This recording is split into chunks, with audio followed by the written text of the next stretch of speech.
ಸೇವೆ ಅಂತ ತಿಳ್ಕೊಂಡಿದ್ರಲ್ಲ, ಅದನ್ನು ನಾನು ಮುಂದುವರಿಸಬೇಕು ಅಂತ ಆಸೆ ಪಡ್ತಾ ಇದ್ದೀನಿ. ಹಾಗಾಗಿ ಅವರ ಬಂಧುಗಳು, ಅವರನ್ನು ಅಭಿಮಾನಿಗಳಲ್ಲಿ ನಾನು ಕೇಳ್ಕೊಳ್ಳೋದಿಷ್ಟೇ, ನನ್ನ ಜೊತೆಯಲ್ಲಿ ಕೊನೆವರೆಗೂ ಇರಿ, ನನ್ನನ್ನು ಸಹಕರಿಸಿ, ನನಗೆ ಆಶೀರ್ವಾದ ಮಾಡಿ ಅಂತ ಕೇಳ್ಕೊತಾ ಇದ್ದೀನಿ. ಎಲ್ಲರಿಗೂ ನಮಸ್ಕಾರ.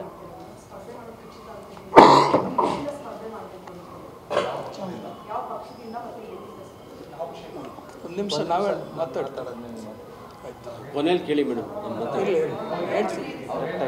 ಅಲ್ಲ ಹೇಳ್ತೀವಿ ನಾವು, ಬಸಣ್ಣ ಅವರೇ ಮಾಡಲಿ. ಅಲ್ಲ ಮೇಡಮ್ ಹೇಳಿ ಮೇಡಮ್. ನಾನು ಹೇಳ್ದೆ ಅಲ್ಲ ಆವಾಗಲೇ, ಅವರ ಹಾಸ್ಪಿಟ್ಲಲ್ಲಿ ಕೊನೆ ಗಳಿಗೆವರೆಗೂ ಅವ್ರು ನನ್ನ ಕಣ್ಮುಂದೆ ಬರ್ತಾ ಇರೋದು ಒಂದೇ ಅಂತ ಆಗಲೇ ಹೇಳ್ದೆ ಅಲ್ವಾ. 6 ಗಂಟೆಗೆ ಎದ್ದು ಹೋಗಿ ರಾತ್ರಿ 12 ಗಂಟೆ, ನಾನು ಈಗಲೂ ಹೇಳಿದೆ, ಕೊನೆ ಮಾತಲ್ಲಿ ಹೇಳಿದೆ, ಚಾಮರಾಜನಗರಕ್ಕೆ ಹೋಗಿದ್ದಾರೆ, 12 ಗಂಟೆಗೆ ವಾಪಸ್ ಬರ್ತಾರೆ ಅಂತಲೇ ಕಾಯ್ತಾ ಇದ್ದೀನಿ ಅಂತ ಹೇಳಿದೆ ಅಲ್ವಾ. ಈಗಲೂ ನಾನು ಅದನ್ನೇ ಹೇಳ್ತೀನಿ. ಯಾವ ಪಕ್ಷದಿಂದ ಸ್ಪರ್ಧೆ ಮಾಡ್ತಾರೆ? ತಾವು ಹೇಳಿದ್ರಿ ಬಿಜೆಪಿಯಿಂದ ಅವ್ರಿಗೆ ಅನ್ಯಾಯ ಆಗಿದೆ ಅಂತ ಹೇಳಿ. ಈಗ ಅದೇ ಪಕ್ಷದಿಂದ ನಿಮ್ಗೆ ಏನಾದರೂ ಭರವಸೆ ಸಿಕ್ಕಿದೆಯಾ, ಅಥವಾ ನೀವೇನೋ ಅಲ್ಲೇನೋ ಆಹ್ವಾನ ಸಲ್ಲಿಸಿದ್ದೀರಾ, ಹೇಗೆ? ಅವರಿಗೆ ಯಾವ ಭರವಸೆನೂ ಕೊಡದೆ ಹೊರಟೋದ್ರು. ಅವರು ಸಾವಾದ ನಂತರನೂ ನನ್ನನ್ನು ಯಾರೂ ಬಂದು ನನ್ನ ಸಮಾಧಾನ ಮಾಡಲಿಲ್ಲ. ಕೊನೆ ಪಕ್ಷ ಸೌಜನ್ಯಕ್ಕಾದ್ರೂ ಯಾರೂ ಕೇಳಲಿಲ್ಲ. ನನ್ನ ಕುಟುಂಬದವರಲ್ಲಿ ಬಂದು ಯಾರೂ ಮಾತಾಡಲಿಲ್ಲ, ಏನೂ ಕೇಳಿಲ್ಲ ಅವರು.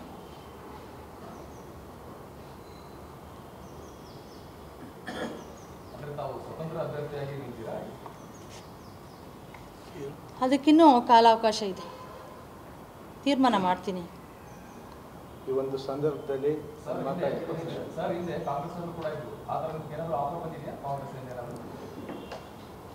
ಅವರು ಕಾಂಗ್ರೆಸ್ನಲ್ಲಿ ಅಂತ ಇದ್ದಿರಲಿಲ್ಲ. ಅವರು ಸರ್ವಿಸ್ ಮುಗಿಸಿ ಅವರು ಅಧಿಕಾರದಲ್ಲಿದ್ದಾಗಲೂ ಅವರು ರಾಜಕಾರಣಿಯಾಗೇ ಕೆಲಸ ಮಾಡಿದ್ದಾರೆ. ಎಲ್ಲ ರಾಜಕಾರಣಿಗಳಿಗೂ ಅವರು ಆವಾಗಲೂ ಅದು ಅವ್ರಿಗೆ ಸಂಬಂಧ ಇಲ್ದಿದ್ರೂ ಆವಾಗಲೂ ಕೆಲಸ ಮಾಡಿದ್ದಾರೆ ಅವರು.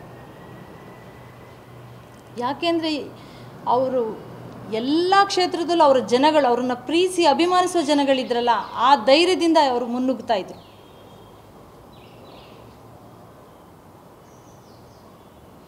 ಚುನಾವಣೆಯಲ್ಲಿ ತಮಗೆ ಯಾರು ಬೆಂಬಲ ಘೋಷಿಸಿದ್ದಾರೆ?